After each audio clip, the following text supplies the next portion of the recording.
Hi, third graders. When we left off in The Mouse and the Motorcycle, Ralph had realized how sick Keith really was and was determined that he was going to go out throughout the hotel and try to find an aspirin for Keith. So we are on chapter 11 called The Search, and when a sketch comes up in the book, I will put it in the video for you to see. I have to go out into the hotel, Ralph informed his relatives. I've got to help the boy. Oh, no, not out into the hotel, cried Ralph's mother. Not while the housekeeper is looking for mice. If you're seen, we'll all be in danger. I'll be back before dawn, said Ralph staunchly. I must go. Don't try to stop me. See here, my boy, aren't you being a bit dramatic? Asked Uncle Lester. Whatever do you have to go out into the hotel for? To pilfer a pill, said Ralph, an aspirin tablet. His answer was dramatic enough even for Uncle Lester. His entire family stared at him in disbelief.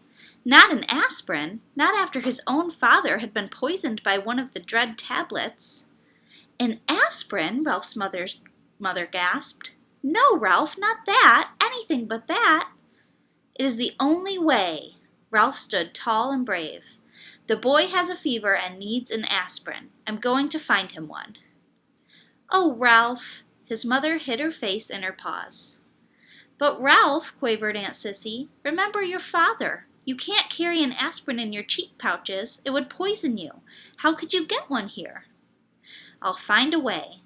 Ralph was outwardly steadfast in his determination, but inside he wondered how he would manage to get an aspirin into room 215 if he did find one. Roll it, perhaps. Ralph, stay here, pleaded his mother. You're too young. Let your Uncle Lester go. Well, now, let's talk this over, said Uncle Lester. I'm not too young, and I haven't a moment to lose. Ralph, who was really frightened by what he was about to do, also enjoyed the drama of the moment. Goodbye. I shall return before dawn. Ralph, promise me you'll be careful, pleaded his mother. Promise me you won't climb into suitcases like your Aunt Adrian. Ralph's Aunt Adrian, who liked nice things, had climbed into a suitcase to examine a nylon stocking. Someone had closed the suitcase, and Aunt Adrian had never been seen again. It was hoped she had been carried away to a life of luxury. Promise me, Ralph, cried his mother, but her son was already on his way out the knothole. Ralph scurried across the carpet of room 215, flattened himself, and squeezed under the door. Once out in the hall, his courage ebbed. The aspirin tablet seemed a very small thing to find in such a vast place. It would be much easier to find the motorcycle. No, thought Ralph, I must not even think about the motorcycle. Ralph began to feel pretty small himself, much smaller than he had felt during his show of bravery back in the mouse nest. Down in the lobby, a clock struck 1. There was not a moment to lose. He ran to the next room, squeezed under the door, and searched under the beds and the dresser while the two guests slept soundly. All he found was a bobby pin. He skipped room 211 because his enemy, the little terrier, was still there, and ran on to room 209. A hurried search, frightening because of the loud and uneven snores that came from one of the beds, revealed nothing but a few pretzel crumbs, which Ralph did not have time to eat. On and on ran Ralph, down the hall, under doors, around under beds and dressers. There was not a single aspirin tablet to be found. In one of the rooms he did see a penny that had rolled under a luggage rack, and remembered his mother's wish to leave a tip for room service, but tonight he had no time for pennies. He must press on and find an aspirin. A small doubt began to creep into Ralph's thoughts as he ran down the hall to the last room on the second floor. Maybe there was no aspirin. Maybe he was risking his life and the lives of his family for nothing. But Ralph pushed the thought aside. He would not let himself become discouraged. If there was no aspirin on the second floor, there had to be one someplace on the ground floor. Tonight he was willing to brave the stairs to find it. He flattened himself and squeezed under the last door on the second floor. There was nothing under either of the beds but the things Keith called dust mice. There was no sound but the rattle of the windows in the wind. Ralph started across the carpet toward the dresser when suddenly a light from the bedside table blinded him. He stopped, rooted to the carpet by fear, even though it was not likely that anyone was going to cut off his tail with a carving knife. He heard someone slip out of bed and utter a sound halfway between a squeal and a scream. Before Ralph knew what was happening, an ordinary drinking glass had been clapped down over him, and there he stood in a glass trap. By then his eyes were adjusted to the light, and he found himself facing a pair of bare feet. Looking up, he saw that the feet belonged to a young woman in a pink nightgown. "Mary Lou, wake up," she whispered to the young woman in the other bed. "Look what I've caught." "Huh?" said Mary Lou, blinking and raising up one elbow. Her hair was done up on pink rollers. "Betty, are you out of your mind? It must be past 1 o'clock in the morning." The night was slipping by much too quickly for the trapped mouse. He was terrified and he was desperate. No one in his family had ever been trapped under a drinking glass before. Worst of all, he was failing Keith and endangering his family. "Wake up, Mary Lou, and look," insisted Betty. "I was getting up to stop the rattle in the window and caught a mouse." This news roused Mary Lou from bed, and the two young women knelt on the carpet to look at Ralph, who promptly turned his back. He did not care to be stared at in his misery, but it was no use. The women moved around to the other side of the glass. "Isn't he darling?" said Betty.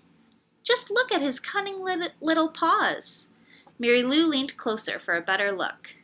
"And his little ears, aren't they sweet?" Betty was delighted. It was disgusting. It was bad enough to be trapped and stared at, but to have this pair carrying on in such a gushy fashion was almost more than Ralph could stomach. Cunning little paws indeed. They were strong paws, paws for grasping the hand grips of a motorcycle. "Oh, Betty, do you suppose we could take him back to Wichita with us?" asked Mary Lou. "My 3rd grade would love him." "So would my kindergarten," agreed Betty. "We could keep him in a cage on the ledge, and all the children could bring him food from home. It would be such a good experience for them to have a pet in the classroom." "Well," thought Ralph grimly, "I always wanted to travel." A cage in a kindergarten in Wichita, however, was not exactly the destination he had in mind. The minutes were slipping by dangerously fast. He had to do something.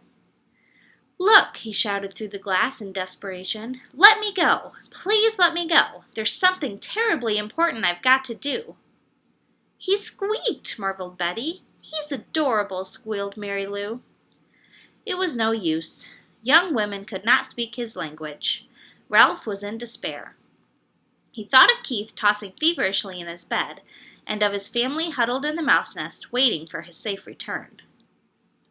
"But I don't see how we could take him back to Wichita," said Betty sensibly.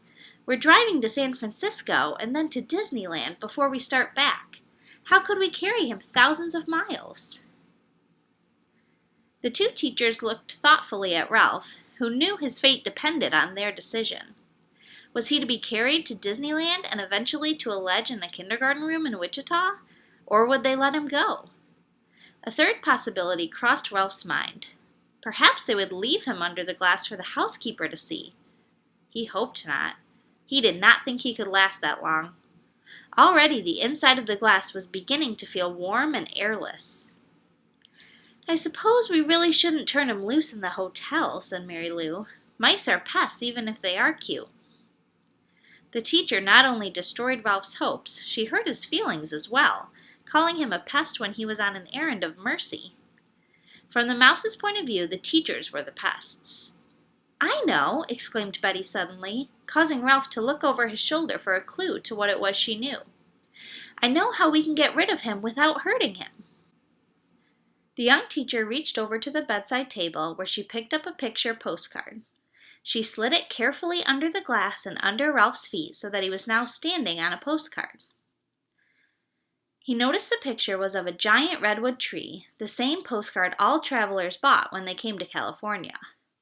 "Now what are we going to do?" asked Mary Lou. "Watch." Betty carefully lifted the postcard, Ralph and the glass, and walked across the room. Even though he knew it was useless, Ralph scrabbled around in his tiny prison. He was afraid she was taking him toward the wash basin. He had heard of mice being drowned by people who did not like traps. The teacher walked not to the wash basin, but to the open window.